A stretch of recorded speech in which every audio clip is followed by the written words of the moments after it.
মুকুতা খেতিৰে স্বাৱলম্বী হোৱাৰ লক্ষ্য টিংখাঙত মুকুতা খেতিৰ প্ৰশিক্ষণত অংশগ্ৰহণ সমষ্টিটো শতাধিক কৃষকৰ অসম পাৰ্ল ডেভেলপমেণ্ট কপাৰেটিভ ছ'চাইটিৰ উদ্যোগত আৰু Tingkhang agri farmer producer company লিমিটেডৰ সহযোগত টিংখাঙৰ নীলমণি হাইস্কুলত বুধবাৰৰ পৰা দুদিনীয়াকৈ মুকুতা খেতিৰ বিশেষ প্ৰশিক্ষণ শিবিৰ অনুষ্ঠিত হয়।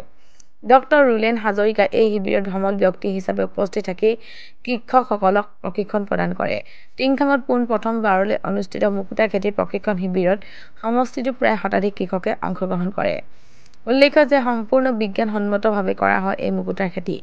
এই মুকুতা পুখুৰীত দিয়াৰ 16 মাহৰ পাছতে মুকুতা প্ৰস্তুত হ'ব আৰু প্ৰস্তুত হোৱা মুকুতাসমূহ মুকুতা উৎপাদনকাৰীসকলৰ পৰা সমিতিয়ে এই মুকুতাসমূহ ক্ৰয় কৰিব। এই মুকুতাৰ খেতি কৰি কৃষকসকল স্বাৱলম্বী হ'ব পাৰিব বুলি জানিবলৈ দিয়ে উদ্যোক্তা আৰু প্ৰশিক্ষকে। অসম পাৰ্ল যিখন ডেভেলপমেণ্ট সমবায় সমিতি আছিলে সেইখন আজি 2 বছৰমান আগত ৰেজিষ্ট্ৰেশ্যন কৰা হৈছিলে নগাঁৱৰ পৰা, তেওঁলোকৰ হেড অফিচ নগাঁৱতে। তেতিয়া আমি আচলতে ইয়াক এটা বিপ্লৱৰ মুখলৈ নিব পাৰিম বুলি ভবা নাছিল। কিন্তু নগাঁৱত বা মৰিগাঁও অঞ্চলত কৃষকসকল যেতিয়া উপকৃত হ'ল তেতিয়া আমি এই বস্তুটোক অসমৰ অন্য ডিষ্ট্ৰিক্টলৈ নিয়াৰ কথা চিন্তা কৰিলোঁ। আৰু আজি তেনে এটা শুভ মুহূৰ্তত আমি আজি আপাৰ আছামৰ ডিব্ৰুগড়ত ইয়াতে মিলিলোঁ। 4টা বিষয় হ'ল সমন্বয় বিষয়ে কৈছে যে ইয়াতে আমি 7খন ডিষ্ট্ৰিক্ট 9খন ডিষ্ট্ৰিক্ট আমি ল'ম বুলি ভাবিছোঁ। মূলতঃ এই খেতিটো কৰিবৰ কাৰণে আমাৰ খেতিয়কজনে একোৱে কৰিব নালাগে।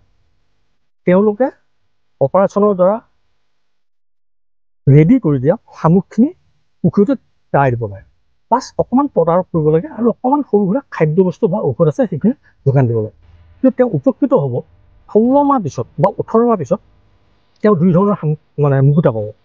প্ৰথমতে আমাৰ যিটো গৰুৰ মুকুতা আছে সেইটো পাব আৰু কিছুমান চিম্বলিক মুকুতা আছে য'ত আমাৰ ওম, শিৱৰ মূৰ্তি, বিষ্ণুৰ মূৰ্তি বা আল্লাহু আকবৰ 786 এনেকৈ বনাই থোৱা থাকে সেইখিনি। আৰু তেওঁ বিক্ৰী কৰিবৰ কাৰণে কোনো যাব নালাগে। আছাম পাৰ্ল ডেভেলপমেণ্টে আপোনাৰ পৰা সামগ্ৰী সংগ্ৰহ কৰিব বা মুকুতা সংগ্ৰহ কৰিব আৰু আপোনাক উচিত মূল্য দিব। দ্বিতীয় লাভটো হৈছে কি, এই যে সামগ্ৰীখিনি আপোনাৰ পুখুৰীত আমি দিলোঁ তাৰপিছত আকৌ আপোনাৰ পুখুৰীত নতুনকৈ শামুক জন্ম হয় আৰু সেই শামুকখিনিও তেওঁ আকৌ আছাম পাৰ্ল ডেভেলপমেণ্টক বিক্ৰী কৰিব পাৰিব।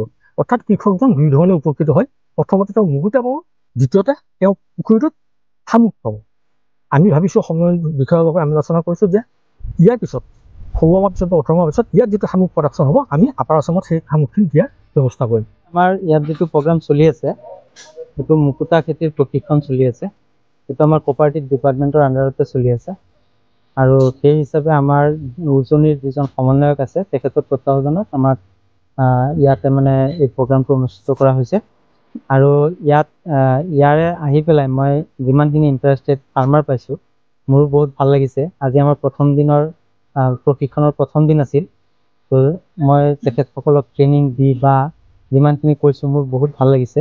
তো মই আশা কৰিছোঁ যে এই যিটো বিপ্লৱ লৈ আমি আগুৱাই গৈ আছোঁ, এই সমবায় বিভাগৰ আণ্ডাৰত আমি যিটো বিপ্লৱ লৈছোঁ যে এটা মুকুতাৰ খেতি, ই হয়তোবা এটা আমাৰ ইয়াত নহ'বলগীয়া আছিলে যদিও কিন্তু এইটো সম্ভৱ, আমাৰ ভাৰতীয় বৈজ্ঞানিকসকলৰ কাৰণে সম্ভৱ হৈ উঠিছে আৰু আমিও এটা চেষ্টা কৰি আছোঁ। সেই চেষ্টাৰ ফলত আমি যিমানখিনি ফাৰ্মাৰ আছে আমি মিঠা পানীত মুকুতা উৎপাদন কৰাৰ কাৰণে আমি আগবাঢ়ি গৈ আছোঁ।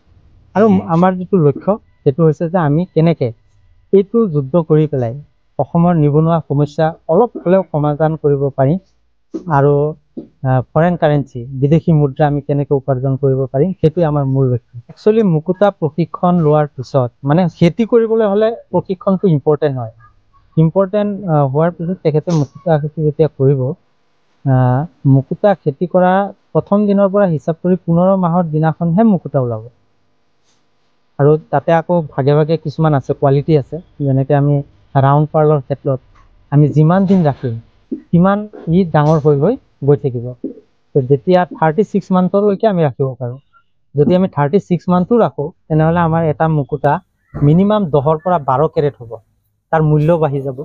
তো তেনেকুৱা চিষ্টেমবিলাক আছে ইয়াত।